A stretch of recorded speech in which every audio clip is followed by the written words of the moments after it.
ខ្ញុំបកូនណាមកអមជាមួយដោយសារស្រុកកំណើតហើយទូលប្រកេនផងដែរលោកគ្រូចៅរិកាបកណាគ្រប់ព្រះអង្គខេត្តយើងនឹងមានឈ្មោះបោះសំឡេងច្រើនគេថាសបោមនុស្សស្អាតស្រុកហ្នឹងគេថាប៉ុន្តែក៏មើលប្រភេទចៅរិកាដូចវាលក់មុងrồiនេះគេចាតួកុនអីសិតតែចេញពីស្រុកហ្នឹងស្អាតមែនប៉ុន្តែបើទៅខាងកណាអីជំនាញទៅផ្សាយត្រែងឆ្កែកូននេះនោះមិនបាច់មើលទេមុខណាសម្ដេចជាអម្ចាស់ឧស្សាហ៍សរសើរណាស់កាលណាតាជួបជុំសម្ដេចធំអីលោកពូលសរសើរខាងបាត់ដំបងពុទ្ធបរិស័ទប្រសង់អីនៅខាងនោះស្លូតស្រួលណាស្រុកគេនោះនឹងគឺជាពាក្យដែលសម្ដេចជាអម្ចាស់ឧស្សាហ៍សរសើរពួកយើងកាលណាម្ចាស់ហើយកណាដល់ឮសម្ដេចធំសរសើរអញ្ចឹងរឿងស៊ីជូដែរហ្នឹងដល់ប្រហែលខែចុងក្រោយនេះសម្ដេចលោកថារឿងទៀតអើយនៅមហារីវង្សរឿងអីទូគុំសួនឯណាម្ដេច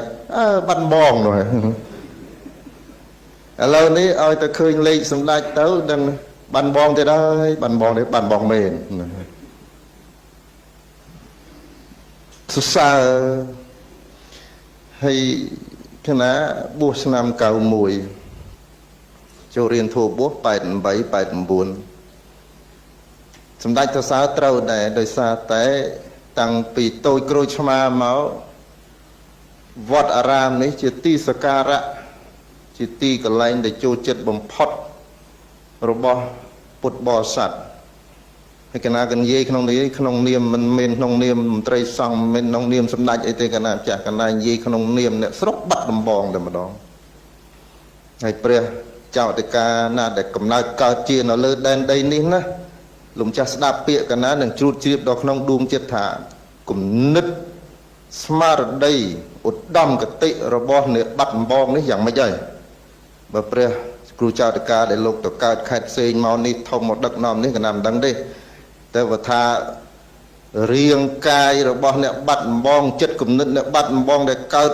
ដែលជប់នៅលើទឹកដីនេះស្គាល់ហើយពាក្យកណានិយាយថាអ្នកស្រុកបាត់ដំបងមួយម៉ាត់នេះមិនសូវចូលចិត្តឆ្លោះតោះទេមិនសូវអីមិនសូវបកកហេតុផលទេតើមិនស្រួលហ្នឹងគឺមុនកិច្ចចេញមិនកិច្ចចាញ់ទេកិច្ចវាខ្ជិលដោយសារនិស័យពួកយើងកណានិយាយចេះមិនទៅសើទាំងស្អីទេបាត់ដំបងអីមិនមែនទេចង់និយាយនិស័យពួកយើងចូលចិត្តកំណាព្យចូលចិត្តសិល្បៈបើថាលោកទេសនាបាន100តែបើថាពួកសិល្បៈមកសម្ដែង1000ចូលចិត្តអាហ្នឹងអត់អីទេគាត់និស័យហើយសម្ដេចលោកថាដែរកណាប្រគល់ណាម្ចាស់បាត់ដំបងយើងនេះមានស្ដេច2ព្រះអង្គសម្ដេចព្រះវណ្ណរតអ៊ីវទួតព្រះអង្គយើងចូលទីសុគតឆ្នាំ1967តាំងពី67មករហូតដល់24នេះទើបមានមួយអង្គទៀតគឺកណានេះឯងក្រោយ57ឆ្នាំហើយតាំងតែពីកណាឡើងសម្ដេចមករឿងចេះចប់សោះខេត្តបាត់ដំបងនេះសម្ដេចលោកចេះបលយលេងនេះមកចង្រៃមកពីមហារីវង្សណាមកចេះឡើងស្ដេចមកក៏មិនតាន់ឡើងស្ដេចដូចគ្មានរឿងទេណាជាបណ្ដាសាឬជាពុយពោជ័យខេត្តបកូនណាម្ចាស់កណាអៀនខ្លួនដែរប្រហែលតែជាមួយឆ្នាំ2ចុងក្រោយនេះប៉ុន្តែទន្ទឹមនឹងនេះកណាក៏នៅចាំអនុស្សាវរីយ៍នៅពីតូចកាលទៅរៀនធម៌បោះអីលោកគ្រូចៅតេកាតែងតែអោបកសោបពួកក្មេងដែលអត់ឃ្លានដែលអីនឹងនៅតាមភូមិតាមអីហ្នឹង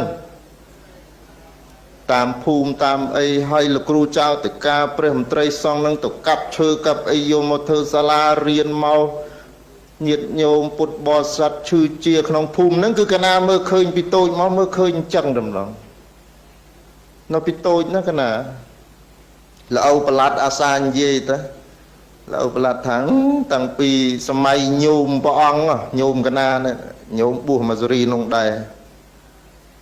នេះជាអ្វីដែលទឹកដីបាត់ដំបងប្រសង់ខេត្តបាត់ដំបងអ្នកស្រុកបាត់ដំបងនឹងតែងតែចូលរួមធ្វើកិច្ចការនៅក្នុងកិច្ចការសាសនាក្នុងភាវៈរបស់អ្នកបួសហ្នឹងលោកម្ចាស់ដែលមានឈ្មោះបោះសម្លេងហ្នឹងដល់សម្ដេច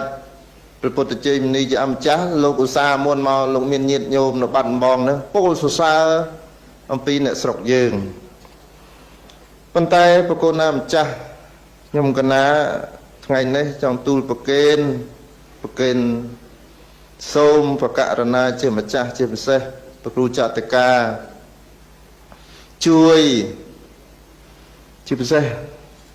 កណាមើលមិនឃើញកណាមើលឃើញខុសគេលោកម្ចាស់គេថាសម័យបច្ចុប្បន្ននេះមនុស្សអសិលធម៌ច្រើនដោយសារតែបច្ចេកវិទ្យាកណាមើលមិនឃើញអញ្ចឹងគេថាមនុស្សនៅតែមនុស្សដដែលហ្នឹងប៉ុន្តែវាអាស្រ័យអំពីការប្រើប្រាស់លោកម្ចាស់មានទូរស័ព្ទគ្រប់ព្រះអង្គណាដែលចេះប្រើទូរស័ព្ទឲ្យអស់កម្មវិធី 100% នេះអង្គណាចេះបកូនណាខ្លះមានទូរស័ព្ទស្អាតចេះតែទេចេញហើយទេចូលនេះដាក់ប្រមាណអង្គណាចេះទាំងអស់នេះយើងអត់ចេះប្រើទេនេះឯងជាវិបត្តិរបស់ពួកយើងដែលយើងមានឡានហើយយើងមិនចេះបើកហើយយើងនៅចេះតែបើកទី1ទី2ទូរស័ព្ទណាអង្គខ្លះកណាទូលប្រគេនកុំគិតថាកណានិយាយនេះប្រអាប់អីនេះទេណាយើងអង្គខ្លះអត់តាន់ចេះប្រើទូរស័ព្ទផងណាពេលណាដែលគួរនិយាយពេលណាដែលមិនគួរនិយាយអញ្ចឹងបច្ចេកវិទ្យានេះវាធំបកូនណាធំណាស់ហើយបើសិនជាប្រដេកប្រគុណមិនប្រយ័ត្នទេគឺវាមានវិបត្តិហើយខេត្តបាត់ដំបងនេះណាបកូនណាជាខេត្តដែលនៅសេសសល់អារាមវប្បធម៌ប្រពៃណីច្រើនជាជាងខេត្តណាទាំងអស់នៅក្រោយពេលដែលខ្មែរក្រហមដួលរលំទៅអញ្ចឹងសំណង់បុរាណអ្វីគ្រប់យ៉ាងដែលនៅតាមខេត្តពីបុរាណហ្នឹងគឺនៅច្រើនណាស់ព្រោះហេតុដូច្នោះហើយឲ្យតែពេលមានប្រជុំតាក់ទងនឹងអ្វីដែលជាប្រពៃណីម្ដេចធំតែងតែលើកខេត្តបាត់ដំបងហើយសរសើរ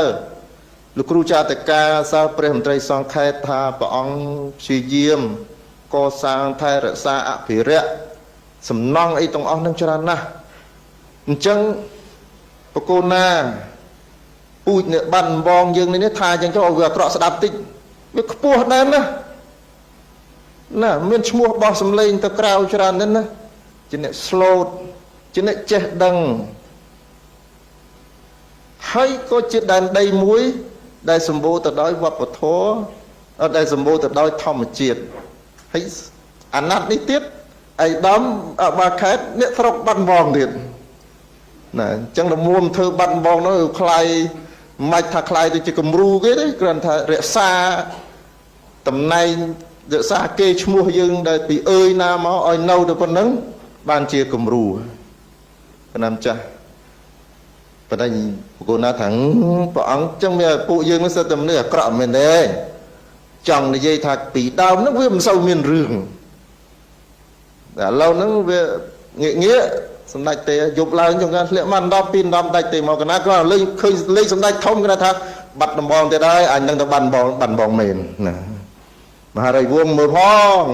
ងមិនអើយណាអញ្ចឹងបកូនណាម្ចាស់ជួយប្រាប់ជួយបង្រៀន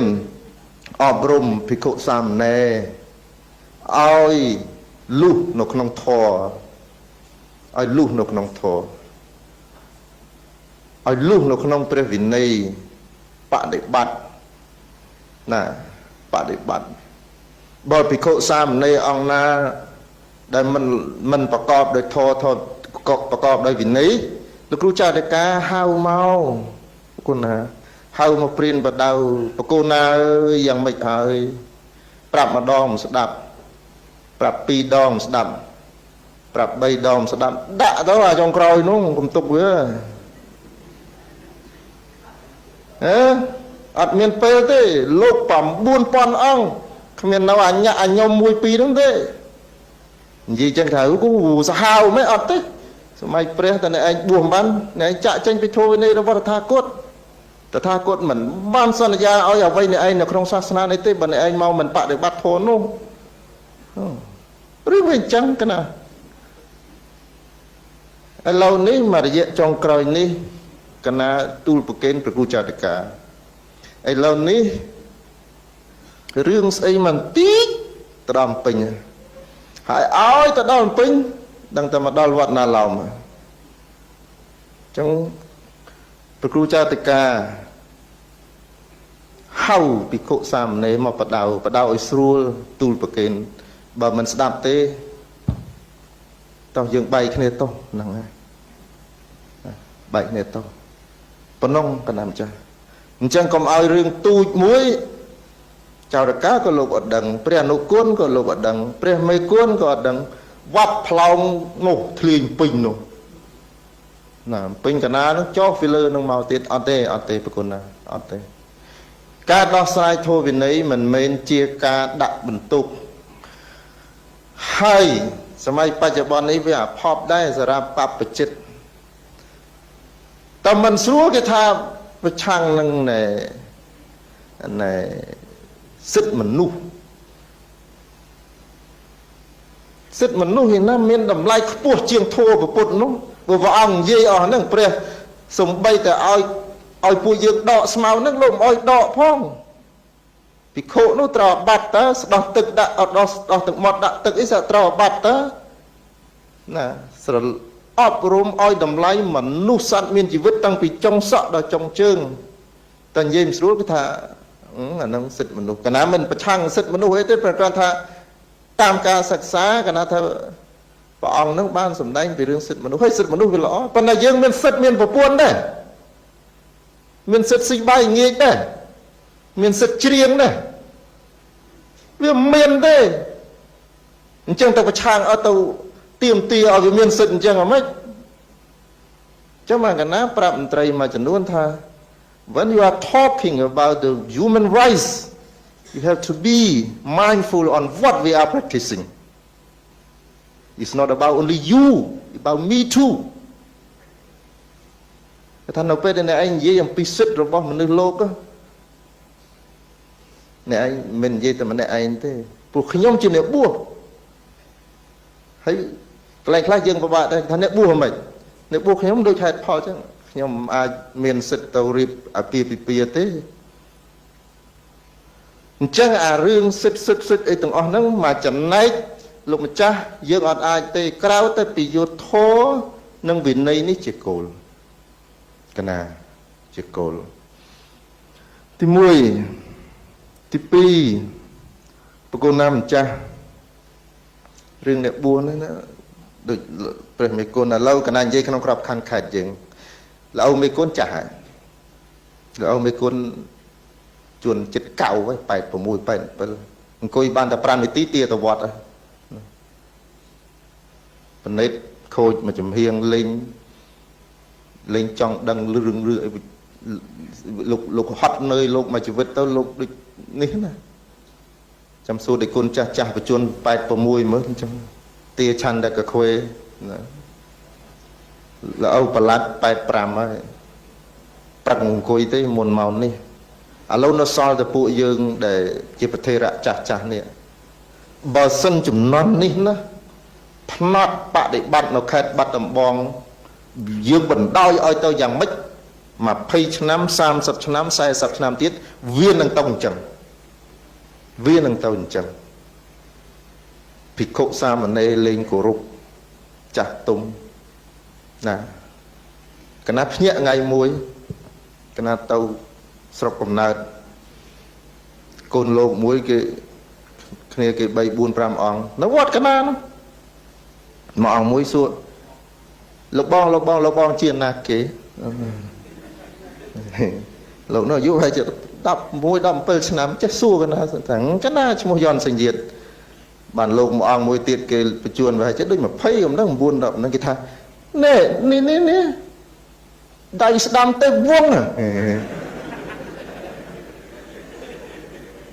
ngày nó từ bom nó tiền thì còn mấy pram đọc cái nhỏ cái ra cái bàn lắm nè khơi đấy liền cô naประเทศពួកយើងណាដែលទៅហ៊ានប្រទេសធំឲ្យទៅឃើញហ្នឹងកិច្ចគាត់ទៅថ្វាយគុំឲ្យកិច្ចខ្លាចលោកសួរអានេះអត់ទេគួយលឿនរឹងយកជើលនេះចោលវិទាំងក្បាលឯងទៀតណាដៃស្ដាំទេវងអានេះណាតែយ៉ាមិនទេណានេះរឿងមិនរឿងធម្មតាទេកណាចាស់ហើយកណាមើលអាយុលោកនោះកណាបកកើតបានកណារឿងនេះកំ pl ែងតែមិនធ្លាប់កើតមានសម័យពួកយើងនៅបួសពីដើមទេណាប្រគណាបង្រៀនអភិសមាចារឡើងវិញណាតែមិនស្រួលចន់ដេកគុណលោអត់បានទេរឿងនេះជារឿងទួចតែវាឥទ្ធិពលសាព្រោះកាន់តែធំហើយឥឡូវប្រគណាម្ចាស់ពីដើមយើងគ្រប់គ្រងវត្តឲ្យតែបិទទ្វារចប់ហើយលោកមិនចេញទៅណាទេឥឡូវអត់ទេប្រព័ន្ធបច្ចេកវិទ្យាទេជួបមុខក៏បាន